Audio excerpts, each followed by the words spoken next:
दोस्तों, पंजाब के एक स्कूल में पढ़ने वाली सबसे खूबसूरत लड़की को उसी स्कूल के बाहर ठेले पर एक बर्फ का गोला बेचने वाले लड़के से प्यार हो जाता है। अब लड़की अमीर खानदान से थी, इसलिए बहुत बवाल होता है, हंगामा होता है। लाख बंदिशें लगाने के बावजूद वो लड़की उस बर्फ वाले के साथ भाग जाती है और जब वो उसके घर जाती है तो फिर उसके पैरों तले जमीन खिसक जाती है, उसके सपने चकनाचूर हो जाते हैं। क्योंकि उस लड़के की आदत ऐसी थी कि कुछ ही महीनों के अंदर उस लड़की के सर से सारा इश्क का भूत उतार देता है। वो इतना उसे सताता है, इतना परेशान करता है, इतना कुछ उसके साथ करता है कि वो अपना दुख दर्द किसी को दिखा भी नहीं सकती थी, किसी से शेयर भी नहीं कर सकती थी, अपने घर भी नहीं आ सकती थी। और एक दिन दोस्तों वो अपनी हिम्मत हार जाती है और उसके बाद जो कुछ होता है वो एक प्यार करने वालों के लिए नसीहत है, एक बहुत ही इमोशनल कहानी है। आइए जानते हैं पूरी कहानी इस वीडियो में। लेकिन वीडियो में आगे बढ़ने से पहले बस वही रिक्वेस्ट कि आप वीडियो को लाइक कर दीजिए, चैनल को भी सब्सक्राइब कर लीजिए ताकि मेरा हौसला बढ़ता रहे। दोस्तों, ये कहानी है पंजाब की। एक व्यक्ति जिनका नाम करतार सिंह होता है, उनके 4 बच्चे थे, 2 बेटे 2 बेटियां। जो सबसे छोटी बेटी थी जिसका नाम रागिनी होता है, वही 12वीं में पढ़ाई कर रही थी। उसकी उम्र 18 साल की होती है। घर में बहुत अनुशासन था क्योंकि करतार सिंह के पास इज्जत दौलत शोहरत की कोई कमी नहीं थी, दूर दूर तक लोग उनको जानते थे। लेकिन उसी स्कूल के बाहर जिसमें रागिनी पढ़ती थी, उसी स्कूल के बाहर एक उत्तर प्रदेश के प्रतापगढ़ का लड़का जो कि ठेले पर बर्फ का गोला फलूदा यही सब बेचा करता था, लड़कियां स्कूल से आकर उसके ठेले पर चाव से ये सब खाया करती थी। लेकिन जो रागिनी थी बहुत ही खूबसूरत थी, स्कूल की सबसे खूबसूरत लड़की थी। उसके ऊपर जो है ये उस लड़के का नाम लालजी होता है। लालजी की नज़र पड़ती है और फिर उससे बातें करने लगता है। धीरे धीरे दोनों में प्यार पनपने लगता है। लेकिन जब ये बात करतार जी के घर में पता चलती है, उनकी पत्नी को पता चलती है, तो वो रागिनी को मना करती हैं और कहती हैं कि घर में और भी 3 बच्चे हैं जो कि तेरे से बड़े हैं, उनका तो कभी कुछ ऐसा सुनाई नहीं देता और तू ये सब कर रही है। अपने बाप के मिजाज को तू जानती नहीं है, वो हम सबको मार देंगे। इसीलिए मेरी ये चेतावनी है कि कुछ भी करने से पहले 100 बार सोच लेना। वो तो ये जानती थी कि किसी अमीर लड़के से प्यार करती है, लेकिन जब ये पता चला कि वो एक ठेले वाला है और स्कूल के बाहर बर्फ का गोला बेचता है, वो यहाँ का रहने वाला भी नहीं है, तो फिर वो उनका गुस्सा और 7वें आसमान पर पहुँच जाता है। वो लाख छुपाने की कोशिश करती है, लेकिन आखिरकार एक दिन करतार जी को ये बात पता चल जाती है और वो परिवार में बहुत ही सख्त लहजे में कह देते हैं, उस रागिनी को कह देते हैं कि हम भूल जाएंगे तुम मेरे कलेजे का टुकड़ा हो, हमें तुम्हें मारते देर नहीं लगेगी अगर ऐसा कुछ तुमने किया तो। इसीलिए तमीज से स्कूल जाओ और स्कूल से वापस घर आओ। लेकिन दोस्तों, इसका कोई असर नहीं पड़ा, बल्कि इसका उल्टा असर पड़ता है और एक दिन वो उस लालजी के साथ भाग जाती है। और वहां से भागने के बाद वो उत्तर प्रदेश आती है, जहां पे उसका घर होता है प्रतापगढ़ जिले में। वहां पर जब वो उसके घर आती है तो जैसे उसको देखते हैं लोग तो उनके मुंह खुले के खुले रह जाते हैं कि इतनी फूल सी नाजुक लड़की, इतनी खूबसूरत लड़की कहाँ से भगा लाया, कैसे फंसा लाया, और ये तो बहुत ही बड़े घर की लड़की लग रही है। अब वो आधा अंग्रेजी आधा पंजाबी यही बोलती थी, भोजपुरी भाषा उसे समझ में आता नहीं था, उसकी भी भाषा लोग कम ही समझ पाते हैं। हाल फिलहाल उसके साथ रहने लगती है। लेकिन अब वो महल को छोड़कर आई थी, यहाँ पर वाकई में जो लालजी था उसके घर में कुछ नहीं था, न लैट्रिन था, बाथरूम था और ना ही किचन था, कुछ भी नहीं था। जितने में इसका बाथरूम था घर पे, रागिनी के घर पे, उतने में कुल मिलाकर इसका घर होता है। और लालजी के जितने भी परिवार वाले थे, उसके माता पिता थे, लालजी खुद जो था, उसके भाई भाभी जो भी थे, वो सारे मजदूरी का काम करते थे। तो इस तरीके से ये लोग रहते थे। अब जो गांव वाले थे वो उसको परदेशिन परदेशिन कह के बुलाने लगते हैं। लेकिन जो लालजी के परिवार वाले थे वो उसकी जरा भी कदर नहीं करते कि इतने बड़े घर से अगर ये आ भी गई है तो कम से कम इसकी कुछ इज्जत करो और घर में सही तरीके से रखो। जिसके घर में दूध दही रबड़ी वगैरह की कोई कमी नहीं होती थी, उसे काली चाय पीनी पड़ती है। और धीरे धीरे रागिनी को पछतावा होने लगता है, क्योंकि जो लालजी था उसकी भी आदतों में परिवर्तन आ जाता है, उसका उससे मन भर जाता है। और वो जो है, जो पहले दारू शराब पीता था, कुछ दिनों के लिए छोड़ रखा था, फिर से पीने लगता है। अब ये सारे लोग काम पर जाते, मजदूरी करने जाते, तो यही सोचते कि घर का सारा खाना रागिनी बनाए। लेकिन रागिनी, जिसने कभी चाय नहीं बनाई थी अपने घर में, सारा कुछ उसकी मम्मी करके देती थी, वो जिसने जलता हुआ चूल्हा देखा भी नहीं था, वो यहाँ पर चूल्हे पर कैसे खाना बनाती। कुछ दिन कोशिश करती है, लेकिन जब वो नहीं कर पाती तो लालजी उसे मारने पीटने लगता है और बार बार कहता है कि चली जा, अपने बाप के घर चली जा, किस लिए आई है जब तुझे कुछ नहीं करना, ये सब आता नहीं। धीरे धीरे वो जो है परेशान हो जाती है। और फिर वो जब जैसे ही 5-6 महीने बीतते हैं तो वो पछताने लगती है, सोचती है अब मैं क्या करूं, क्योंकि ये इसे मारता था, पीटता था और घर में कोई बचाने वाला भी नहीं होता था। एक दिन वो बैठकर रो रही थी, सोच रही थी कहाँ जाऊं। तभी उसकी जो एक पड़ोसन थी, उनका नाम कुंती होता है, वो घर में आती हैं और कहती है क्या हुआ परदेसिन, काहे को रो रही हो। तो फिर वो कहती है कि क्या बताऊं चाची, मुझे लालजी ने बहुत मारा। फिर वो अपना पैर दिखाती है, पीठ दिखाती, हाथ दिखाती है, जिस पर लाल लाल निशान पड़े हुए थे। वो कहती हैं कि सही बात है, तू जो है, तेरी मति मारी गई थी और तू पता नहीं क्या देख कर चली आई।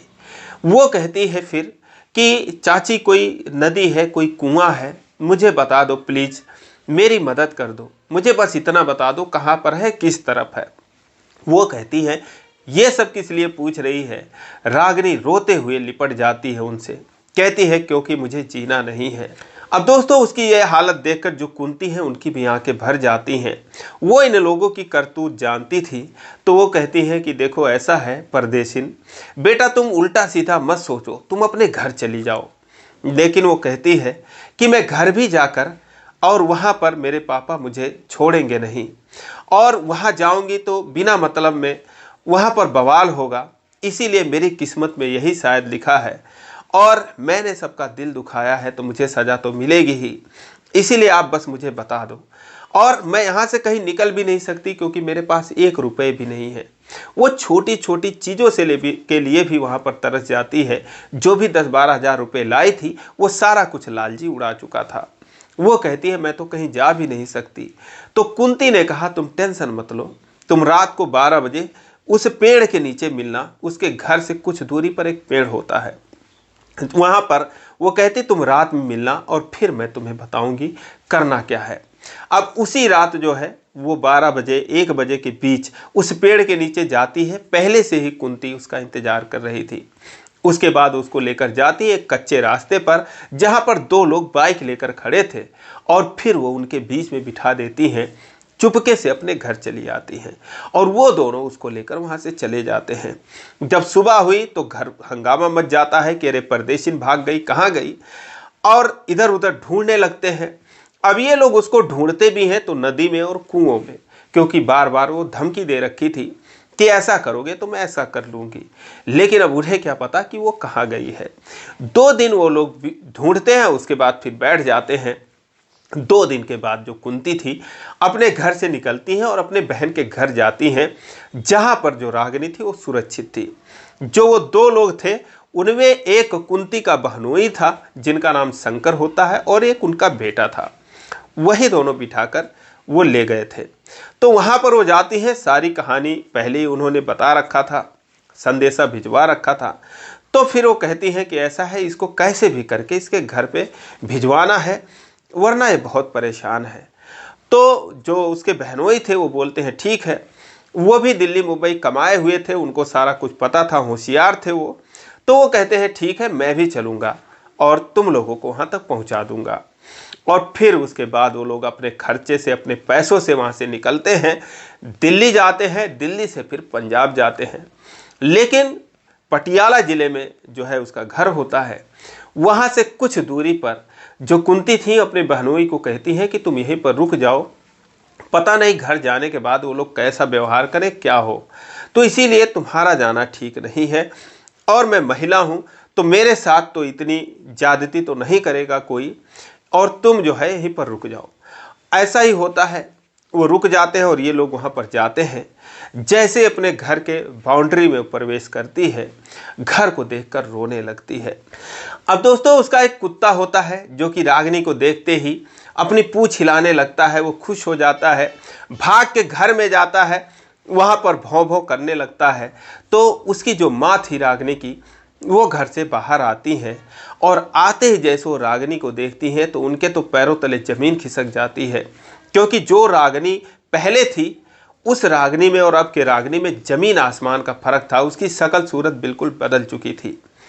फिर भी वो आती है, उनके आंखों में आंसू थे, लेकिन वो किसी तरीके से अपने आप को रोकती हैं और रागिनी से सख्त लहजे में कहती हैं कि तेरा यहाँ पर क्या काम है, तू किस लिए आई है। रागिनी जो है रोने लगती है। जो कुंती थी वो कहती है, बहन सारी कहानी बताती हैं कि बहुत दुखी है, बहुत पछता रही है, और इसने जो है अपनी गलती मान ली है और मुझसे ऐसे ऐसे कह रही थी, कहीं अपना जान खो देती, इसीलिए मैं इसको यहाँ पर ले आई हूँ। माफ़ कर दो, बच्चे तो ऐसा करते ही हैं। लेकिन वो कहती हैं कि तुम नहीं समझ रही हो, अगर इसके पापा यहाँ पर होते, शुक्र मनाओ वो नहीं है, तो अब तक ना जाने वो क्या कर लेते। वो बात बात में बंदूक उठा लेते हैं, और क्या पता इसके साथ हमको भी मार देते, खुद को भी मार लेते। तो इसीलिए मैं कह रही हूँ कि अब जो इसकी किस्मत में लिखा होगा वही होगा। यहाँ से इसको ले जाओ, मैं कुछ नहीं सुनना चाहती। इसकी इच्छा होगी जीने की तो जिएगी, और अगर मरने की इच्छा होगी तो मर भी जाए, हमसे कोई मतलब नहीं है। लेकिन अब उस वक्त उसकी बड़ी बहन जो सुहानी थी वो भी थी। उसे थोड़ी दया आती है, उसे हमदर्दी दिखाते उसके पास आती है। जब वो सुनती है तो कहती है कि ऐसा है रागिनी, देख तू अपनी जान मत देना, अगर जिंदगी रहेगी तो क्या पता कभी हमारी मुलाकात हो, ऐसा मत सोचना। लेकिन वो जो है रोते हुए कहती है कि तू माँ बाप का दिल मत दुखाना, जहाँ वो तेरी शादी करेंगे कर लेना, दुनिया वाले बहुत दुख देते हैं, मेरी किस्मत में शायद यही लिखा है, और मैं सच कह रही हूँ, मैं जी नहीं सकती, तो इसीलिए तू बहन हमेशा खुश रहना। उसके बाद सुहानी रोने लगती है, सारा कुछ कहती है भाई भी रो रहे थे रक्षाबंधन में। दोस्तों, इस बीच में रक्षाबंधन था, वो भी निकल गया था।